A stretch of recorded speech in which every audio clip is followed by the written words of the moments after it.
was involved very heavily in the enslavement of African Americans for over 200 years. So in the next 45 minutes or so, I certainly can't do justice to that horrible legacy. So we'll highlight some of the things, including some very local facts for you here. As you can see, there's the cover of the book that I wrote that came out in January. And if you can make out just a little bit, there's a little fuzzy down the bottom. I was happy that my colleague, Dr. Walter Grayson from Monmouth University, wrote the foreword for me. So this is a work that I have to confess about a subject that I knew nothing about growing up as a lifelong New Jersey resident. Went to my schooling here, and through college and my master's degree in Montclair State, to my remembrance, no one ever mentioned in all those years that there was such a thing as slavery in New Jersey. And I discovered it about, I don't know, 5 or 6 years ago, as I was researching other aspects, frankly, of Monmouth County. I kept coming across mentions of slavery and finally accumulated enough material, and here we go. So as you can see from the first slide, we were, embarrassingly enough, the very last northern state to abolish slavery. So I want to bring you through a little of this history. And as Kate mentioned, I do welcome interruptions with questions in real time, so don't be shy about that.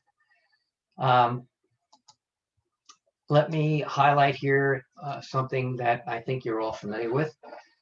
You and I have seen this image, this wonderful iconographic picture of George Washington and the men crossing the Delaware, probably from when we were in kindergarten or first grade. Now, it was painted almost 75 years after the actual event, and it depicts an event where at a place called McConkey's Ferry, George Washington and the men were coming from the Philadelphia side here on the right. They're going to head over to the New Jersey side on Christmas Eve, basically, of 1776. And they're going to go down to Trenton and confront the British. And it's a great image. Of course, the painter was not there at the time, so it probably didn't look much like this. But nonetheless, we all recognize it. And what are these men doing? They're doing the very obvious thing that the war was all about, right? Our Revolutionary War, fighting for life, liberty, and the pursuit of happiness.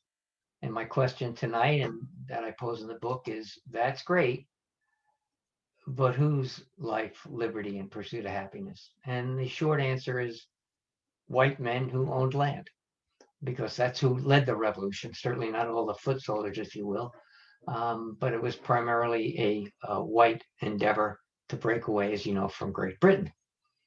But if you look here, right in front of George Washington, I suspect the painter was pretty smart, because he painted a black man. And although that could have been one of any number of few black men that were close to the action with George Washington during the Revolutionary days, in fact, at least it may be this man. And the man in the background, right there, tending to George Washington's horse, probably just set up George Washington's tent, as he did virtually every night during the Revolutionary War campaign, was a real person. And his name was William Billy Lee. And he was with Washington for years and years and years. And shockingly, he was George Washington's slave. And what's shocking about that is, I'm sure most of us are aware that the Washington family had slaves like so many other of the landed gentry, if you will, in those years. But this particular image shows George Washington holding the Declaration of Independence. And yet, the man that stayed with him all through the war and retired with him later to Mount Vernon down in Virginia was enslaved to Washington the whole time. And as you see here, George had bought him for 61, what were colonial pounds at that point, a few years before the Revolutionary War. And to put that in perspective for you, around that time, you could buy with 61 pounds 8 horses or 13 cows.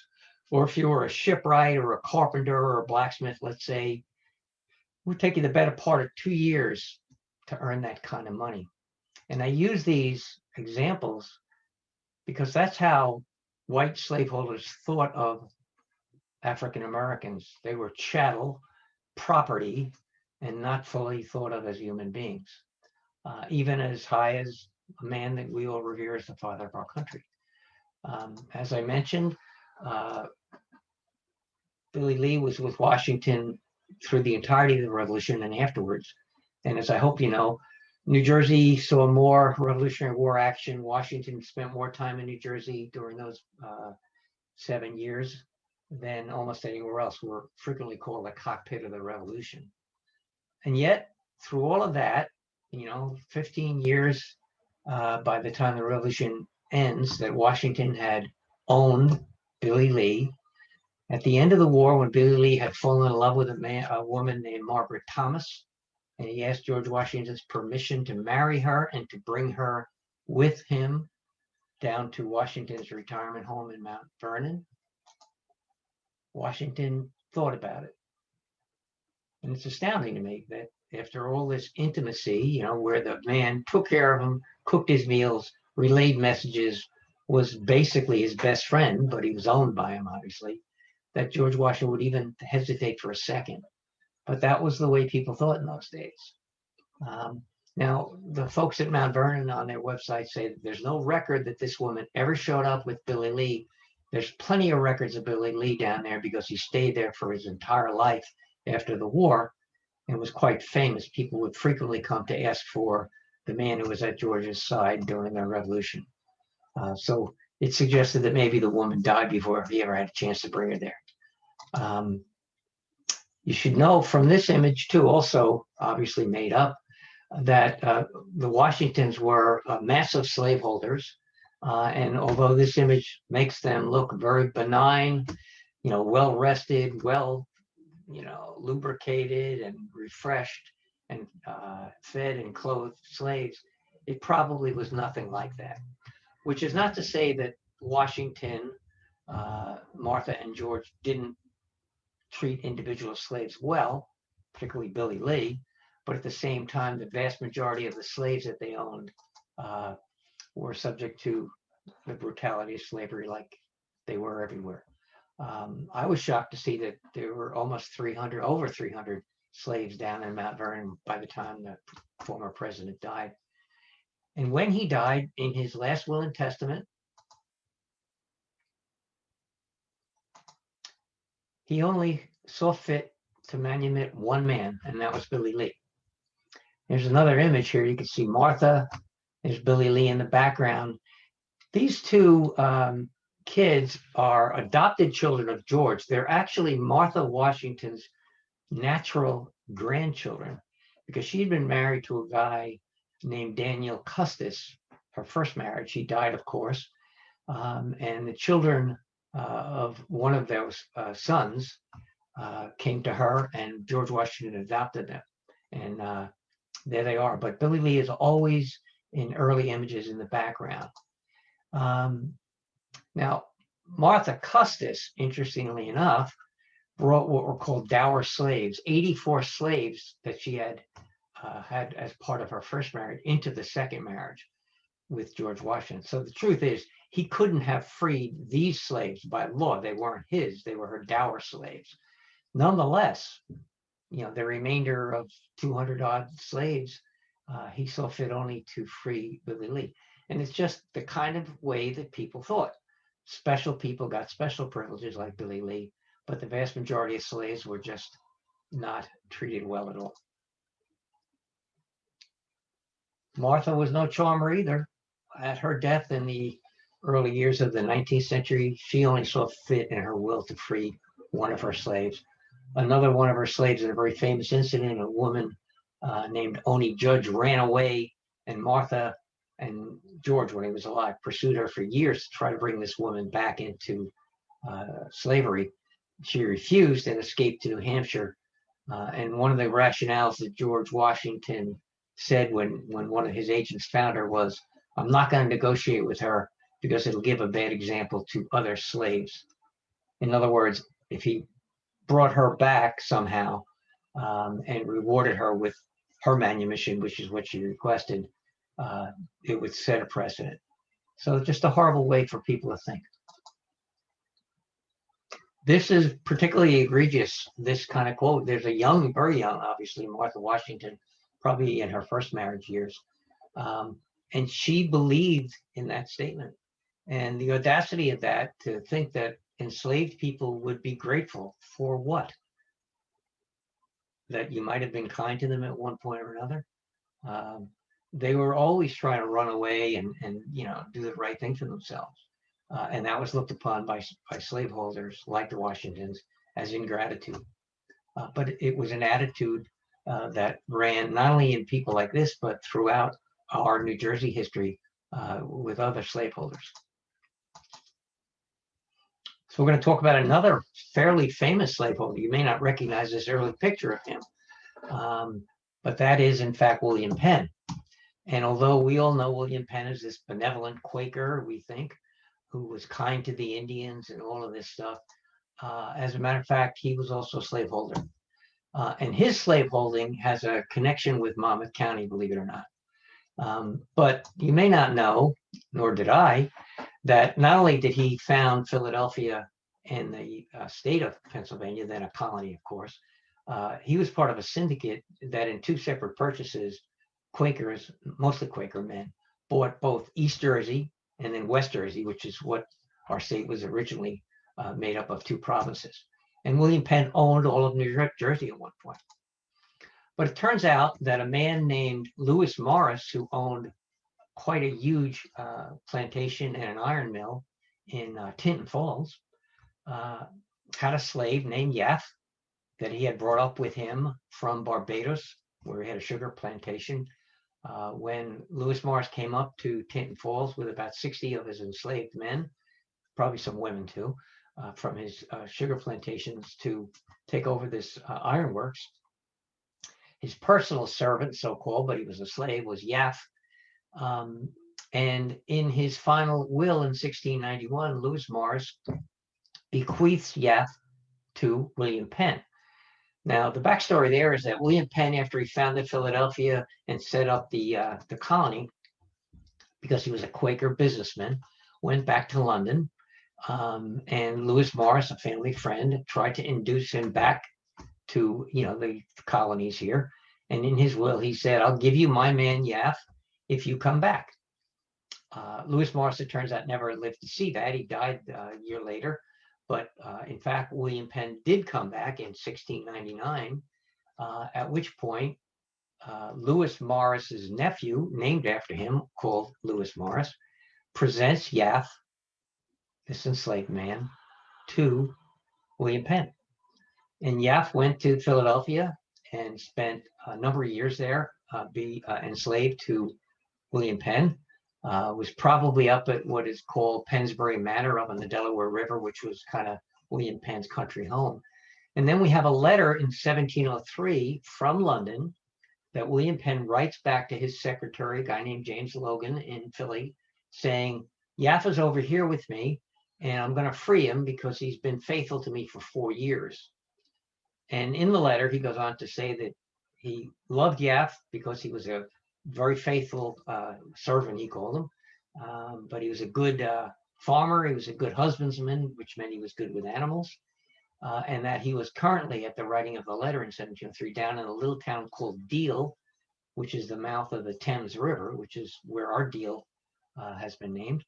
And he says in this letter, does William Penn, "I'll free Yaff because he's been great, and I'll even pay his passage back to America on my ship if that's what he wants." Now, this past April, I was all set to go over to London, stay with some friends, and I had intended to go down the Deal and see if there was any trace of this man Yaff, because my personal belief, and I have no proof, is that he probably would not want to come back to America where he had been enslaved. And since he was freed in England, that he might have remained there, and he had skills and languages. He probably lived out the rest of his life. But of course, the pandemic came and I was not able to go there. But in the future, I hope to, and maybe unravel a mystery of this marvelous man that we actually know quite a bit about.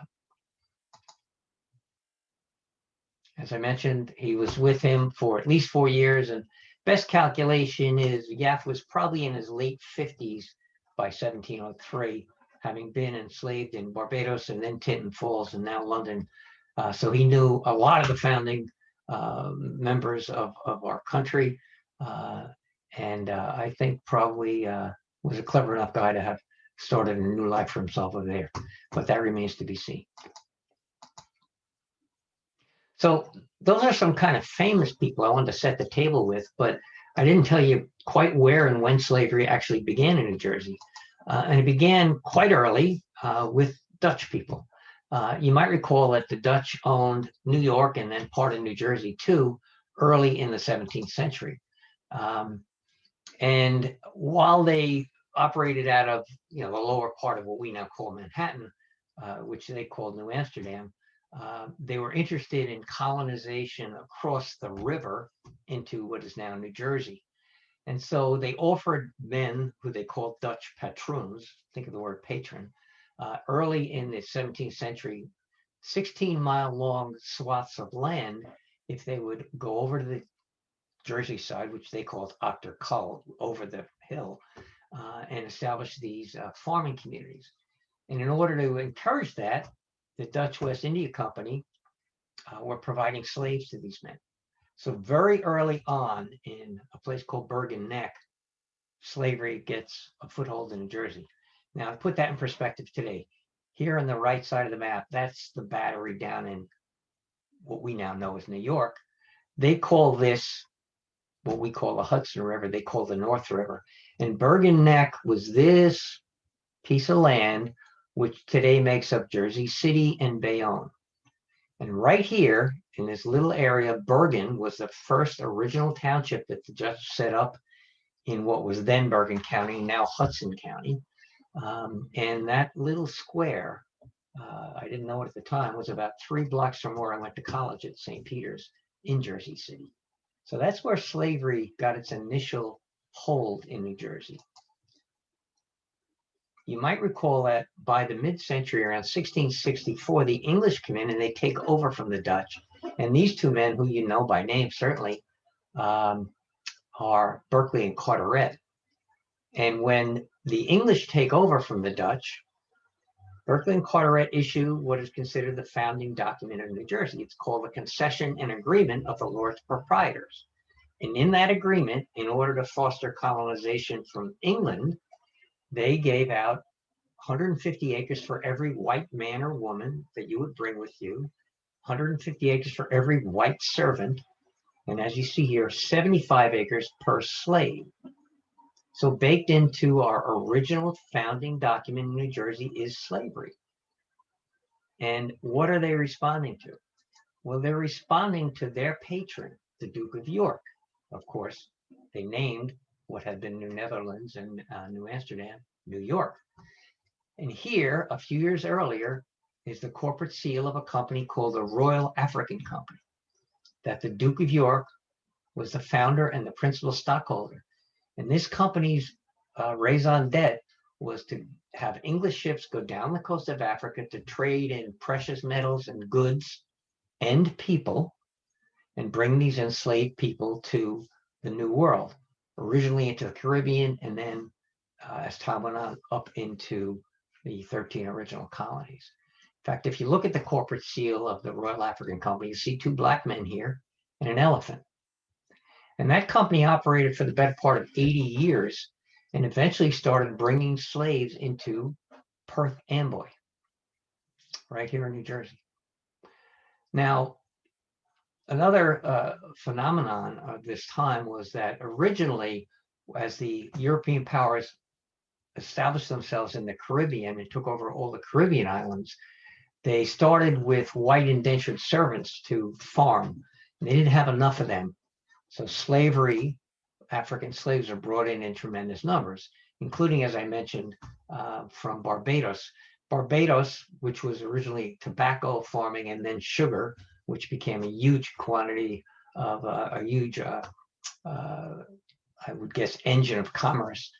And also the way slaves were treated and the establishment of slavery Barbados turns out to be the model for what happened up here in the 13 colonies in the mainland.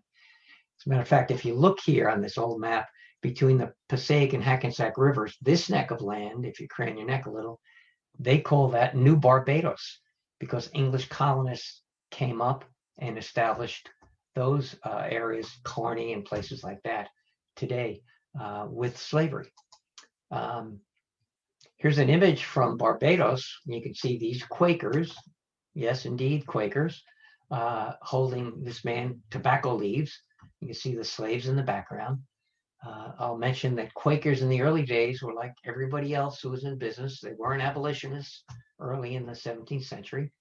The Barbadian economy was first fueled by slave labor in the tobacco fields, and then later, as I mentioned, by sugarcane.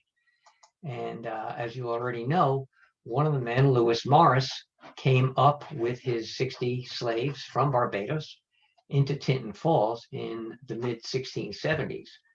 So slavery begins in Bergen County, now Bergen-Hudson County, and up north, and then in Monmouth County, where we all live, presumably, very early on. And Lewis Morris, by the way, is at Tinton Falls because it had a huge waterfall, the second largest waterfall in New Jersey outside of the Great Walls up in Passaic in Patterson.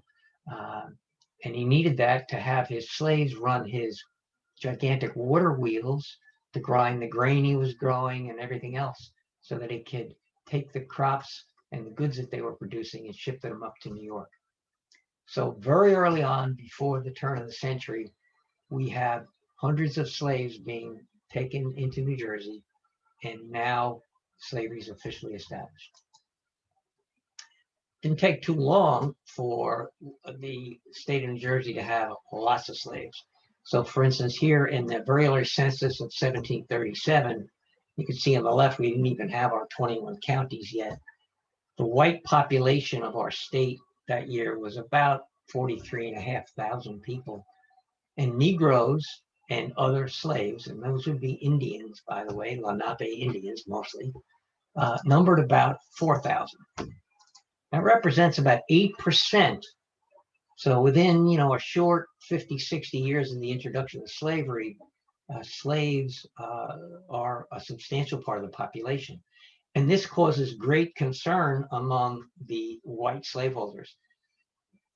Now, you would think that they'd be happy because as slave women would have additional children who are now necessarily enslaved, you would think that a slaveholder would say, well, this is great, I'm getting free slaves. But what was happening was the population was increasing so fast among slaves that slaves naturally were always rebelling, running away, plotting to get revenge against their masters, that this number got increasingly threatening. And what we started to do in New Jersey was create a whole series of laws to control the slave population, which I'll talk about. They had good reason to be afraid, because a few years later, across the river in New York City now, 1741, there's a huge slave rebellion, which is put down brutally by the authorities, and they hang and quarter people and burn people at the stake. All the reports from the Caribbean that are coming up to the landed gentry class up here in the early part of the 18th century are about slave rebellions in Jamaica. Later on, you probably know the famous one in Haiti, but slaves are always rebelling. And historically, by the way, we got to about, by the early part of the 1800s, let's say, about 10% of the population. And this made the white slaveholding group of people very, very worried.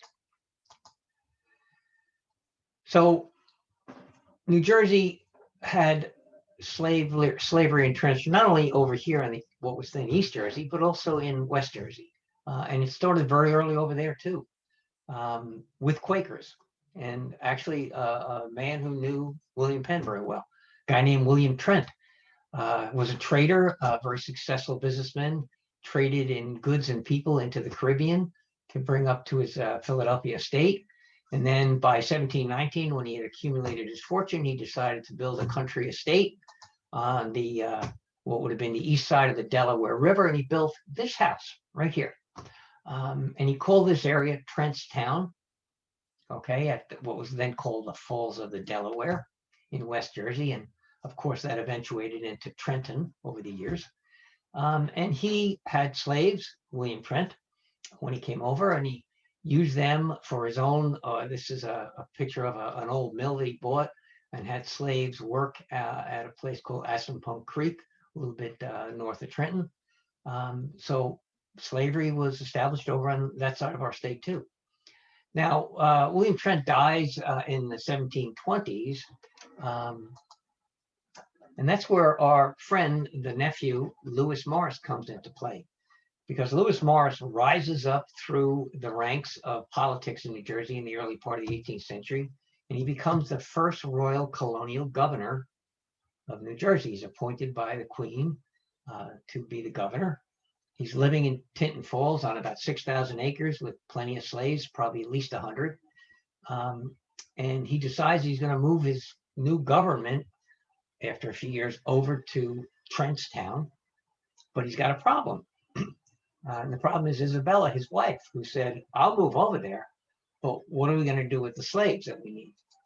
So what he does is he writes a letter, does Lewis Morris, to the then owner of the house, this house, a guy named, who was actually governor of Pennsylvania, Thomas, in 1742. And he said, listen, I want to rent this house from you so I can start my government. But I need you to do something. I need you to build a wing for a kitchen and also a place to lodge my servants. So what he's talking about are his slaves. They're not his servants. And Isabella is bound and determined not to have slaves live in the house with her. She wants an outbuilding, a kitchen wing where they'll live. And also, by the way, in colonial times, if you could afford it, you'd put a kitchen outside of your primary residence for fear of fire, of course. So that's what he does. Governor Thomas builds his kitchen wing, and that house is still there. So this is what is now called the Trent House Museum. It's in Trenton. I've spoken there a few times, and maybe you've been there. And after the pandemic, when they open up again, hope you get out there. And in the last couple of years, a guy named Dr. Richard Veit, you might know, he's a dean now, but an archaeology professor at Monmouth University, has been conducting archaeological digs in the yard here, looking for the old kitchen because it's gone now. I went out there a couple of summers ago and took a few pictures. Now, I can't tell you if that's the foundation to the actual kitchen, to be determined by the archaeologists. But what'll be fascinating is if they can determine that it is, they might locate artifacts, religious symbolism, who knows what, from the slaves that lived there that might tell us a lot about who they were, where they were from.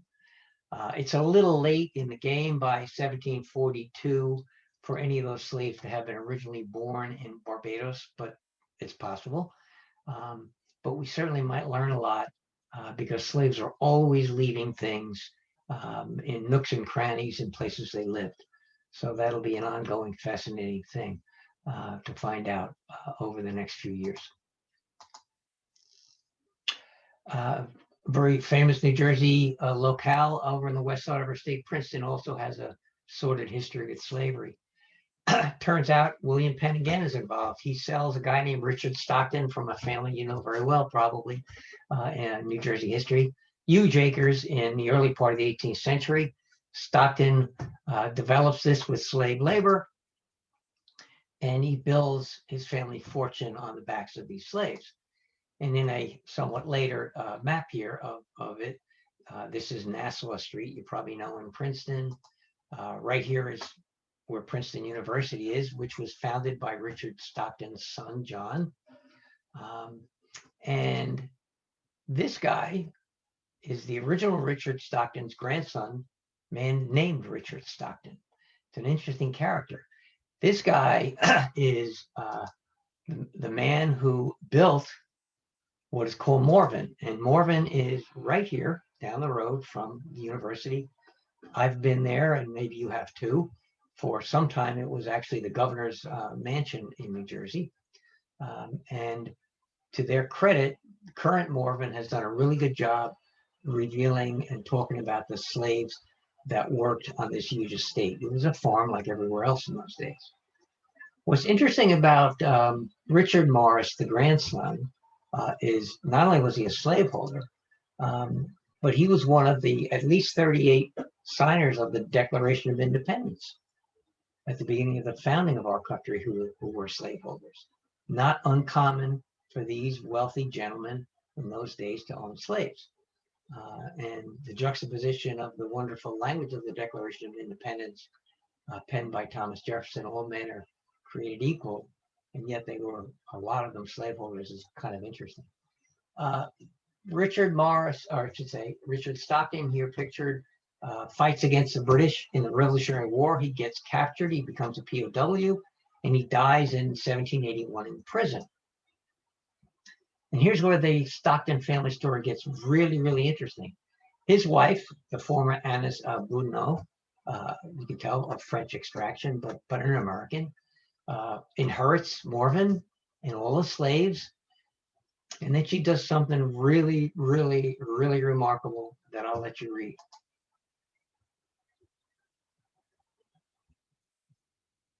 So it turns out that when one of her slave women gave birth to a young boy and died in childbirth, Annis Stockton, who had young children of her own, wet nursed that young slave boy, who stayed with her for many, many years, and she later manumitted him. He was called Marcus Marsh. And there we have this juxtaposition of slaveholding families, getting as much as they possibly can out of their slaves, treating them as less than human, and then this remarkable gesture of humanity from a slaveholder. It's very hard to reconcile these things, but this happened not only with the well-to-do, but other people too, because I believe that probably by the time of the Revolution, people were starting to have a second thought, at least, about slavery, and so they were as conflicted as you might imagine. So I've talked about some famous people, but it didn't take long in New Jersey for ordinary middle-class folks like you and I, presumably, to get involved with slavery. Within 100 years or so, if you could afford a slave and you were a landowner and needed slave labor, you would try to buy a slave. And these two guys not only did that, but they took part in one of the most nefarious things in our state's history. The man on the left is Charles Morgan. It says here he's from Point Coupee, Louisiana, which is certainly true. He had a plantation down there, but he originated in Middlesex County. You might know the little part of Morgan up there by Lawrence Harbor. That's named after his family. The fellow on the right is his brother-in-law, a guy named Jacob Van Wickle, who was a magistrate in Middlesex County. And these two men come from a land, I should say, from a family of slaveholders. Turns out that Charles Morgan's father, James, very prominent rebel soldier and officer in the Revolutionary War, fighting against the British, knew how to make money from slaves. Here's a 1781 ad that he ran because he captured a runaway slave. And I'll mention that slaves are always running away, especially during the Revolutionary War, primarily because the British told them that they'd free them after the war was over if they fought on their side. And James Morgan here is advertising to return a slave. And what's happening here with these two guys pictured is that they create in 1818 a slave kidnapping ring, slave in quotes, and I'll tell you why. In 1804, our state passed a law called the Act for the Gradual Abolition of Slavery. And it stipulated, and I'll talk in more detail in a bit, that anybody born into slavery in 1804 after July 4th had to serve for 25 years as if you were a male, or 21 years as a female in slavery. And then you were freed. So these two guys, as well as anybody else that owned slaves, knew that their slaves were going to, frankly, become worth nothing to them, because by law they would have to free them. So they were becoming less valuable. At the same time, down south in the southern states, of course, it's an agricultural economy: tobacco, rice, sugar, and of course cotton. And slaves are very valuable down there. So these two men come up with a scheme. And the scheme they come up with is they lure free, either formerly enslaved or free black people, to Judge Van Wickle's house in South Brunswick. And they say, listen, there's a lot of great jobs down south. And if you sign some papers here acknowledging that we're going to get you good jobs, we'll transport you down and you'll be able to start your life down there and make money and take care of your family. And so over 100 people over some months show up at Van Winkle's house. Some of them, as depicted here, were Black women with kids whose husbands were either dead or had abandoned them. And they found this very attractive. And the judge phonies up some consent forms, which is what the law says. And these Black people say, okay, yeah, we get it. We'll go down there. Thank you for transporting us. And the whole thing's just a scheme and a lie, because they put them on a couple of ships in Perth Amboy, bring them down to New Orleans, and they sell these Black people into slavery. Now, Charles Morgan keeps some for himself for his immodestly named Morganza plantation up by Baton Rouge, and they sell the rest, a startling number of people.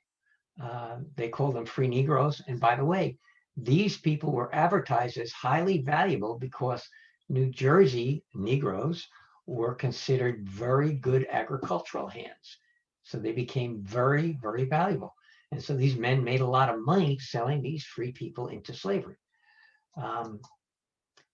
And this, although I never heard of it, has obviously been part of our state history for some time. And every once in a while, there's an old newspaper where this plot had been talked about. And then as time goes on, people forget things. But the good news is that in the last few years, a group of folks, and you can look them up online if you would, established something called the Lost Souls Public Memorial Project up in South Brunswick. And what they've done is created records of these people, because we know all of their names. I put the names of the ones that they knew in my book, by the way. Some of the folks in this project have done DNA work and found their distant relatives still living in Mississippi and Louisiana, who are the descendants of these people that were sold into slavery. As far as we know, none of them ever made it back to New Jersey. It was pretty early when they got sold. Some of them may have lived to see the end of slavery at the end of the Civil War, but as far as we know, none came back to New Jersey. But it's a horrible blight on our state's history, obviously. So far, I've kind of given you the white perspective, right, of what white people did to Black people. But obviously, there's another perspective. And I want to talk about these two people. Charles and Hannah Reeves were born enslaved. Hold on to your seat, in Middletown, New Jersey, not too far from us, right? Charles was born around 1820. There's a picture of him later in life, of course. He was born enslaved to a man named David Williamson. Then it was Middletown. As this image of the Williamson house shows, it became Homedale over time. As a young man, he falls in love when he meets another woman, slave, named Hannah Van Cleef, born around 1830. And as you can tell from their names, she was also born in Middletown, possibly, although we don't have this definitively proven yet, maybe at a place called the Taylor Butler House, now owned by the Monmouth County Historic Association in Middletown. There's an Elizabeth Van Cleef there who might be her mother or might be her older sister. It's hard to know so far. But what's emblematic about these two people is Hannah Van Cleef, of course, that's a Dutch name. So someone of her forebears was probably owned by Van Cleefs, and Reeves may be an English name. So one of his forebears may have been owned by an English family, and there you have the two principal slaveholding groups in our state history. And they fall in love and they get married as very young people, and they wind up living in this house. That's her around the turn of the century, probably around 1900 or so. That house in and of itself has a fascinating story. But before I get to that, let me tell you how laws of New Jersey influence their lives. I mentioned this Gradual Abolition of Slavery Act. And sure enough, in that act, male born after July 4th of 1804 to a slave has to serve for 25 years. which, if we have his dates right, would have made Charles Reeves eligible to be manumitted by law about 1845 or so. Women about 21 years, so around 1850, give or take, Hannah would have been freed. And it seems to segue really nicely with what we know about their lives, because here is what one of their descendants gave me, is their marriage certificate. They got married in the Baptist church in Homedale in 1850. And I believe, and so do their descendants, probably around the time they were freed, they decided to get married. They had 11 children over their lifetime in living in this house, rudimentary shelter that was given to them, not sold, loaned to them is a better word, by a man named George Crawford, who Charles, when he was manumitted, worked for Crawford. And this house was rolled across the field from about where Christian Brothers Academy is now in Lincroft to a little plot of land, about an acre of land that they lived on in that house. And they raised not only their 11 children, but 4 generations of that family, the Reeves family, were raised in that house. Now it was until the 1970s on Middletown and Lincroft Road, up from, you probably know, the old Lincroft Inn, which is now gone up there.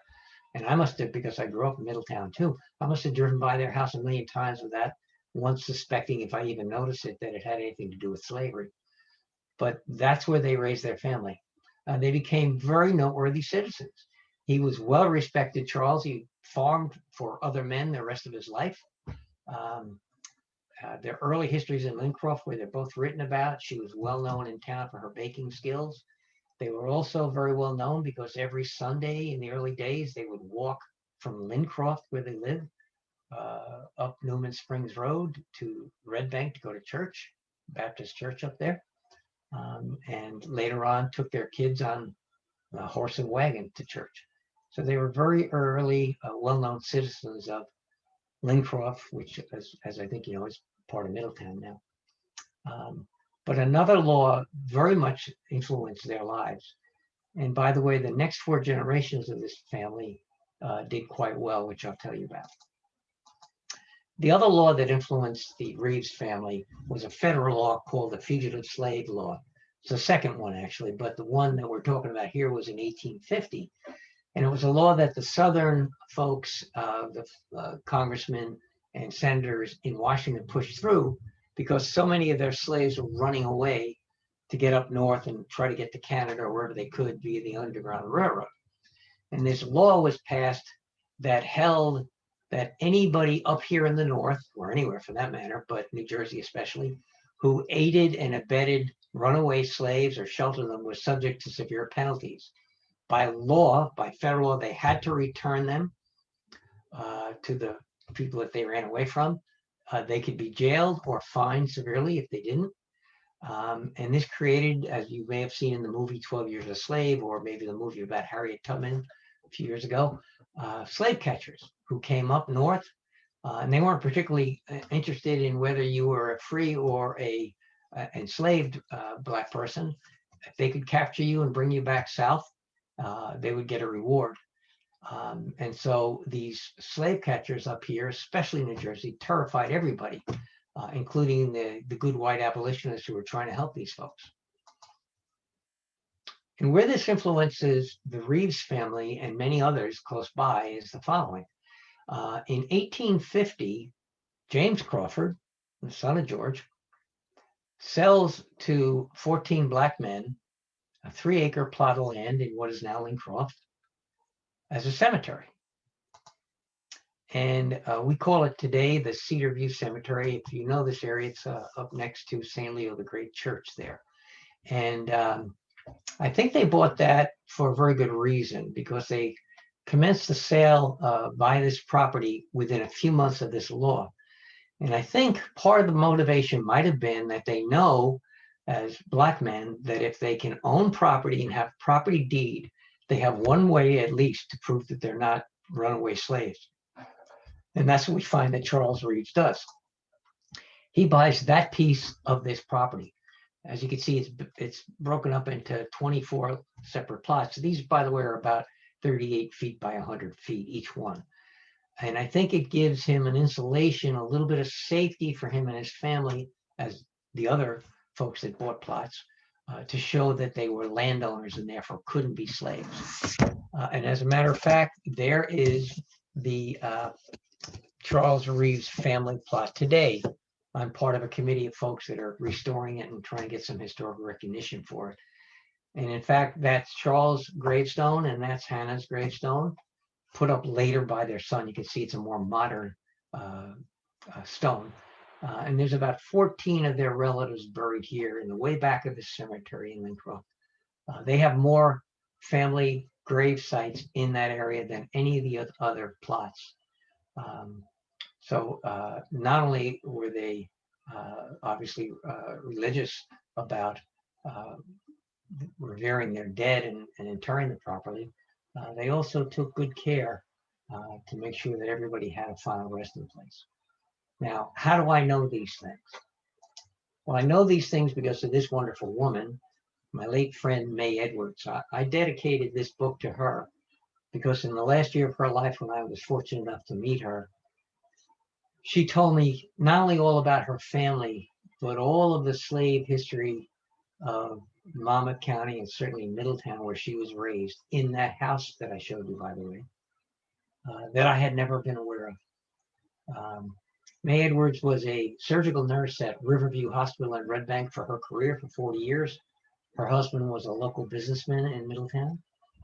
They raised their own 3 children who were successful professionals, teachers, among other things. Mae at one point became the president of the Afro-American Genealogical and Historical Society and told me something that in my white life I had never thought of. I had always assumed that Black people lost their heritage and their ancestry because of what had happened through slavery. And she spent 40 or 50 years reconstructing her ancestry back to slave times, as you know now, and even beyond. And I found out that many Black families know a lot about their history. In fact, that Afro-American Genealogical Society is all about that. So I was privileged to meet her, and she told me things that I had never imagined growing up. Just a wonderful person. Rick, I've got a question for you here from one of our attendees. Were some people still sold into slavery even if they had documents attesting to their freedom? Absolutely. And this, these slave catchers, as I mentioned, were notorious for that. They knew that they could make any number of dollars by bringing people back into the South. And they could care less if the Black person was free or enslaved or runaway for that matter. The name of that game was just bring as much chattel or property back as you could. And they certainly had no scruples. There are lots of stories about white abolitionists that tried to thwart them, but at great peril to themselves as well. So great question.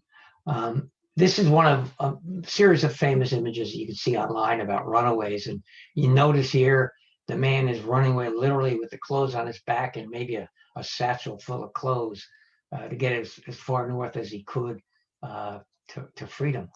And over time, as you know, these runaways, they always ran away, not just in the Civil War years, but we've come to know their roots as the Underground Railroad. And the New Jersey piece of it came up through from the south, kind of the western part of the state, paralleling the Delaware River.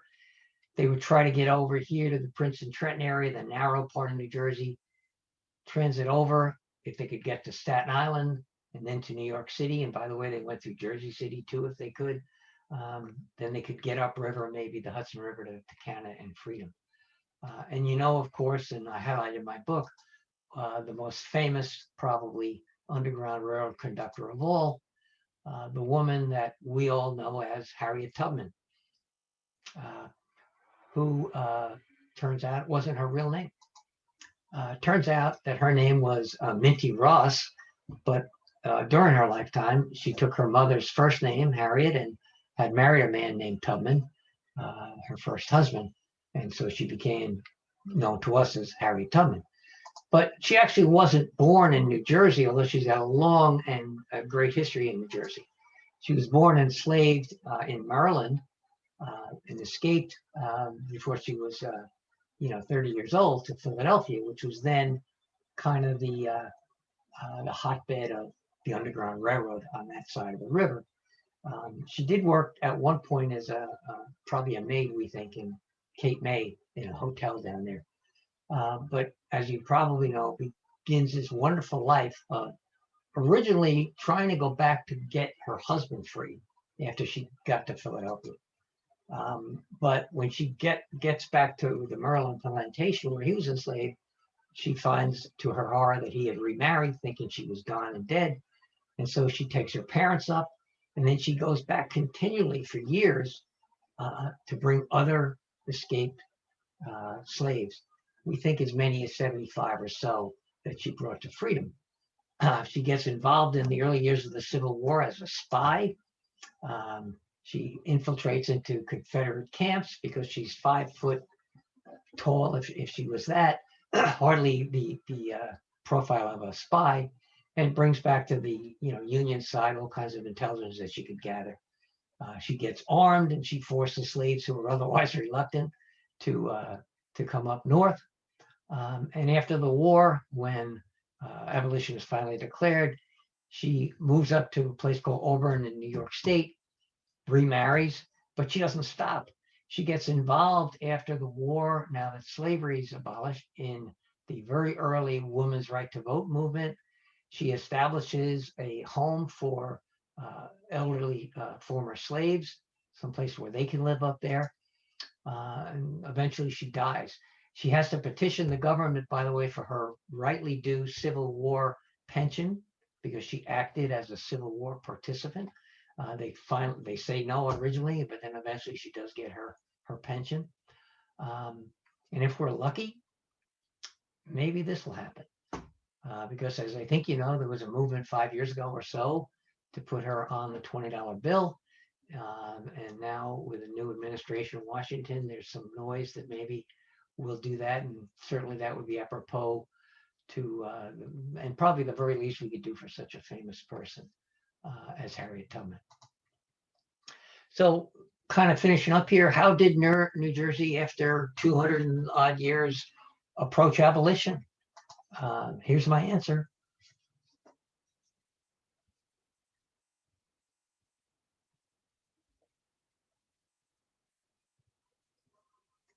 It took us a long time in our legislature to come to grips with what was this awful practice.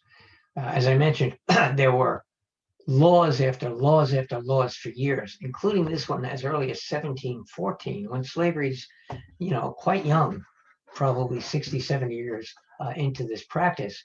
And again, as people were worried about slaves running away and rebelling and creating havoc, among other things in this act that I would recommend you read online one day, is that any slave caught 5 miles from his master's home without permission, without a slip piece of paper, they can be whipped by anybody and returned for reward, up to and including, by the way, killed. And there's no penalty if you do that, because they shouldn't have been there. It also stipulates, among other things, that if you had it in your heart, and there were some early, not just Quakers, but some early folks that were thinking about freeing their slaves.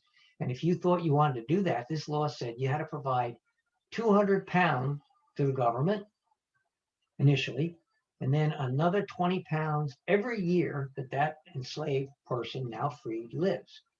And that means in today's dollars, you have to give $38,000 in order to free somebody, and then another $3,800 every year. Nobody's going to do that. And that's why it's there, because it's kind of nodding to the fact that, oh yeah, maybe slavery is not exactly right. And if you want to free somebody, go ahead, but give us $38,000. So that's ineffective. And the other obnoxious part of this is the law assumes that slaves couldn't support themselves if they were free. So they need this extra money. And that's laughable because slaves had been doing all the work. They were carpenters and shipwrights and blacksmiths and shop owners, and I shouldn't say shop owners, shop workers and farmers, and certainly could have supported themselves. They had plenty of skills. but the law puts them in the place that the law needed to put them in. You already know about that law that said that the children of slaves have to spend, in those days, what is virtually a third of their lives still enslaved before they'd be set free. And you saw what happened with the Reeves, luckily, and hundreds of other people, by the way. Our New Jersey Constitution looks like we finally get it right, because in that we say, kind of echoing the Declaration of Independence, all men are free and independent. But that's a very unpopular precept in our Constitution. And so people take it to court, and it works its way up, that particular phrase, to the Supreme Court. And the New Jersey Supreme Court a year later says, oh, no, we didn't mean that. We only meant white men are free and independent. We don't mean slaves. We don't mean black people. And we certainly don't mean women. So we take another shot at it. A couple years later, New Jersey has an act to abolish slavery. Sounds great. Sounds even better than the gradual abolition of slavery. Except that what that law does, it says that if you're a slave that year, you have to stay enslaved to the person that owns you, but now we're just going to call you an apprentice, which clearly doesn't make any difference to you if you're enslaved, what they call you. But we do see that the 1804 Act is starting to have some effect, as you saw with the Reeves. People are being, by law, manumitted. And so by the time the Civil War comes in 1860, that last federal census shows less than 24 New Jersey slaves left. But it's not really true, because there's a lot of these people that are called apprentices. They don't show up as a slave on the census list. So going into the Civil War, there were probably still hundreds of slaves in New Jersey. So what happens?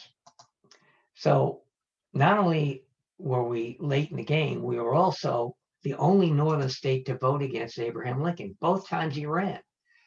The second time, by the way, primarily because General McClellan, who was from New Jersey, was running against Lincoln, and he got our electoral votes. Civil War comes 1860, Lincoln's inaugurated. Pretty soon thereafter, South Carolina secedes, the war begins. 1863, you know about this, right? The Emancipation Proclamation. But all that does, and all Lincoln could do at the time, was free the slaves in the states of rebellion. He did not have the power to free the slaves in the North, because they were still considered property, no matter how few there were, and he couldn't take private property from people. He gets assassinated in April of 65.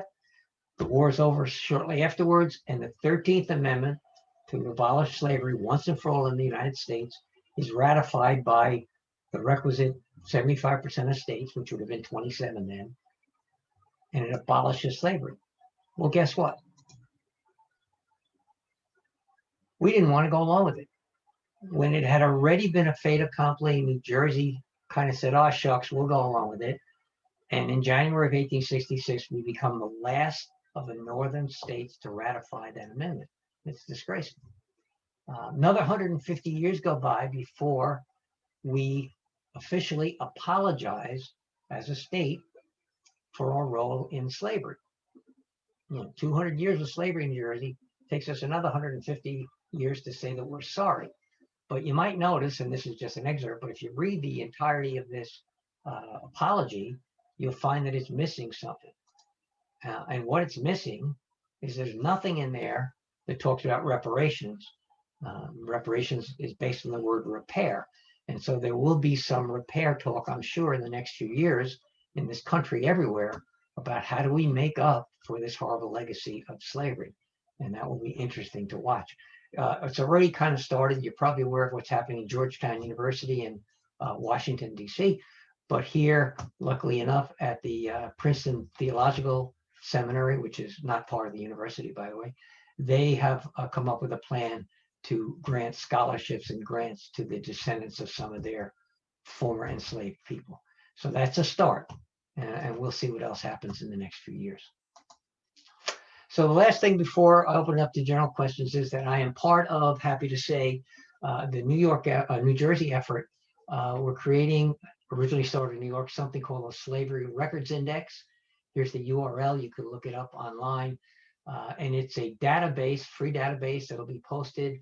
It'll have all the slave transactions we can find, census records, ship records, manumission records, newspapers, runaway slave ads, anything we can come up with in the hope that scholars and, more importantly, folks that are looking for their genealogy might be able to connect former enslaved people with themselves.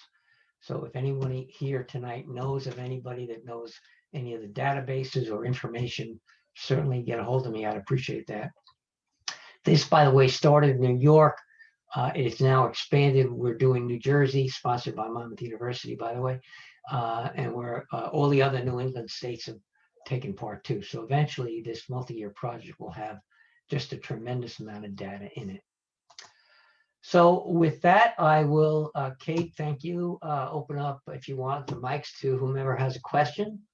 And I'll be glad to answer what I can. I will give a little plug here. If you'd like me to send you a signed and dedicated copy, there's my email. It's rickg0817@Yahoo. Get a hold of me and I'll tell you how I can do that for you. So Kate, I'll allow you to either ask or have folks ask questions to me directly, and I'll do my best. Great. Thank you so much. That was so very informative. If you don't mind, just stop sharing. Stop sharing. Perfect. And I get to see everybody who's here. So we do have a question through the Q&A. When and why did the Quakers change their idea about slavery? That's a really great question. So as I mentioned, early Quakers were business people like most of the colonists. And then in West Jersey, which had, as you already know, been populated basically from the Philadelphia side, a lot of Quakers, they began to come out early in the 1700s against slavery. And there's some pretty fiery preachers that I talk about in the book. I try to give a little encapsulation of almost every county in New Jersey with a story. And they started to proselytize about slavery, and including our Quaker Meeting House in Shrewsbury that I'm sure a lot of you know. Folks came through there. Originally, they said to Quaker landholders who had slaves, listen, teach your slaves how to read and write, which is always forbidden, right? Then they said, please don't buy anymore. And so gradually they got around to the idea, don't own folks anymore. And so the Quakers were always on the forefront of it, although it took a long time for them too. And it's, if you would, a kind of a middle class phenomenon. You know, moneyed people who depended on agriculture. You know, we are the Garden State. Needed slave labor. You know, Lewis Morris had 6,000 acres. He needed slaves to run his farms. Whereas the more common folks, Quakers, over time got on the abolition bandwagon. So it's a long path, but I give the Quakers a lot of credit for turning a lot of minds. Anyone else have anything? I see a chat here. Let's see if I can see it. Who knew exactly? And as I mentioned, I didn't know Randy either about any of this, and it's still startling to me sometimes when I read these stories. I do have another one. Why do you think New Jersey specifically was so slow to take action to free slaves? And are we that more agricultural than, for example, New York? Those two things are linked. Okay, we're a small, compact state relative to New York, right? Of course, New York had agriculture too, but New York becomes, over many, many years, of course, a center of trade and then, of course, finance. Whereas New Jersey stayed agricultural in most of its areas for a long, long time. And agriculture is a labor-intensive process, and they needed slave labor to run those things. When we become more industrialized, you know, Paterson, the Great Falls, founded by Alexander Hamilton of all people, when later in the 18th century or 19th century, when industrialization comes in, when machines take over, you don't need slavery as much. By the way, early slaveholders thought of slaves as machines. They didn't think of them as people. These are machines that could help them and their family make money. So a lot of it's based in agriculture, less in morality. God bless Quakers and other folks that saw the immorality of it, but it was a practical way for you to earn your living by owning other people, as horrible as that is to us today.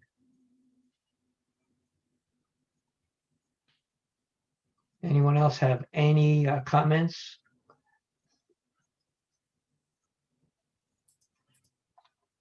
I see a Q&A, but maybe that's when you Got already asked. another one, yeah. Did many slave owners free slaves in their wills? That's a really interesting question. Now, what's really curious, and it makes people nervous when I say this, but I have the wills to prove it. Quakers, even Quakers into the late 1700s, that were slaveholders, and some in Shrewsbury, right? You see their wills, and in the wills, they free their older slaves, but they give and bequeath their younger slaves to their children. And what they're doing is the older slaves are used up. And so they're freeing them, and they're kind of squashing their conscience, right? Oh, look at me, I'm allowing these people to go free. But the valuable slaves, the people that can continue to earn money for their kids, they're just passing them along. By the way, not to blame just Quakers. Other people did this too. And you see that there are the Taylor family in Middletown, and a lot of Dutch families, of course, the Hendricksons in Homedale and Middletown. You see multi-generation slaveholding families passing down slaves through the ranks until they're forced by law to change their mind. So you do see some slaves freed, but less. My general sense of it is less out of the goodness of their hearts than because they were forced by legislation to do so.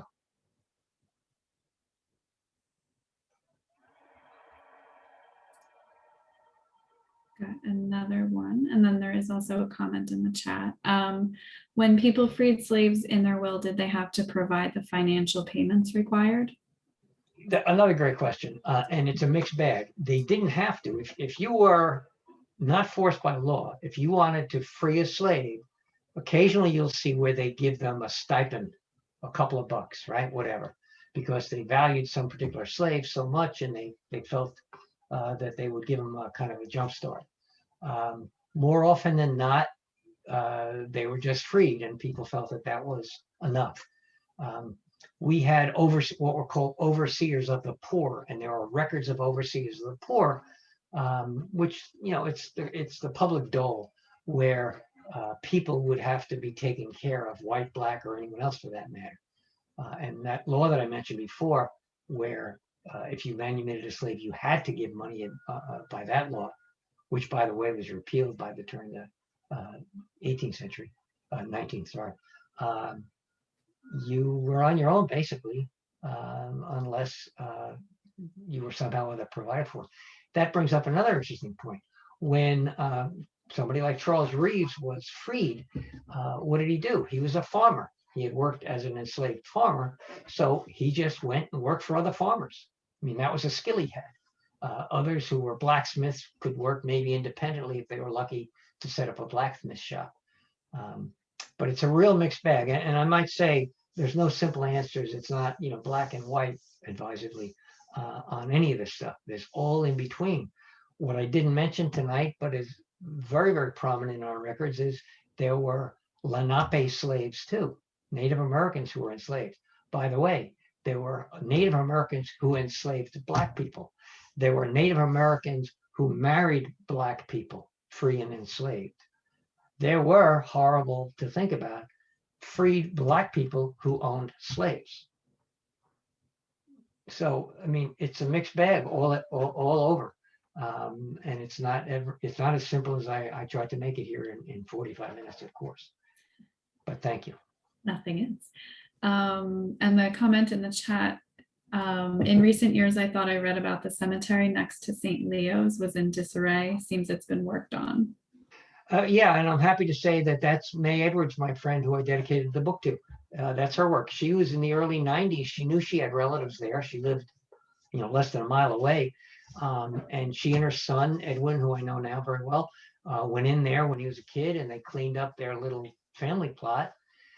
And then, I don't know, 4 or 5 years ago, a bunch of other people, including some of her descendants, the Reeves descendant family, myself and folks out of the T. Thomas Fortune House in Red Bank that you probably know about, Cultural Center. We formed a committee called Friends of Cedarview. We're cleaning it up and, seeking grants to get historic recognition. It's maybe not the oldest, but one of the oldest Black-owned cemeteries in Monmouth County. And by the way, there are at least 12 gravestones in there, markers that say USCT. That's U.S. Colored Troops. Those are freed Black men that served in the Union Army during the Civil War. They're buried in there. So it's a very historic place.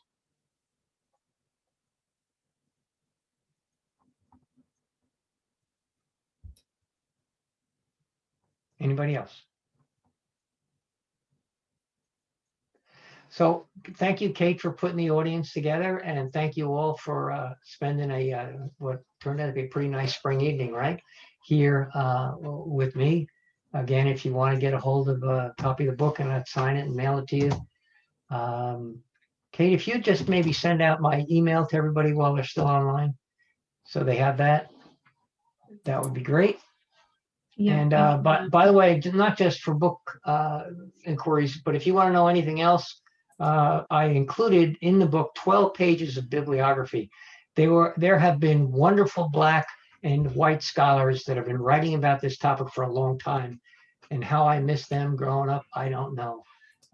But you can certainly find out a whole lot more depth than I talked about tonight.